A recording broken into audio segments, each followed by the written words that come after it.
നിങ്ങൾ നഫ്സുൽ മുത്മയിന്നാന്ന് പറയും, പരിശുദ്ധമായ ആത്മാവിലാൽ നിങ്ങൾ സൃഷ്ടിക്കപ്പെട്ടു എന്നാണ്. അത് കാത്തു സൂക്ഷിക്കലാണ് നമ്മളെ ബാധ്യത. ഒരു മനുഷ്യനോട് വിവേചനവും വിദ്വേഷവും വികാരവും കാണിച്ച് നമുക്ക് എവിടെയാണ് അത് കാത്തു സൂക്ഷിക്കാൻ പറ്റുക? പറ്റൂല, ഒരിക്കലും പറ്റൂല. വെറുതെ വിചാരിക്കുക, നമ്മളിൽ നിന്ന് വരുന്ന അളവറ്റ ദയവും കാരുണ്യം ദയവും വരികയാണെങ്കിൽ മാത്രം അതിൻ്റെ തോത് കൂട്ടിക്കൂട്ടി കൊണ്ടുവരിക എന്നുള്ളത് നമുക്ക് ചെയ്യാനുള്ളത്.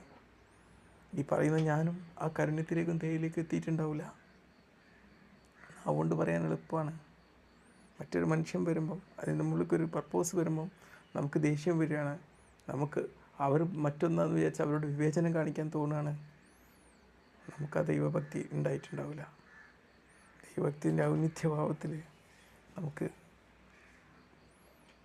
എല്ലാത്തിനെയും ഒന്നായി അനുഭവിക്കുന്നൊരവസ്ഥ, ആ അവസ്ഥയിലേക്ക് നമ്മുടെ മൈൻഡ് എത്തിപ്പെടുമ്പോൾ എല്ലാവരോടും കരുണയും ദയയും കാണിക്കും.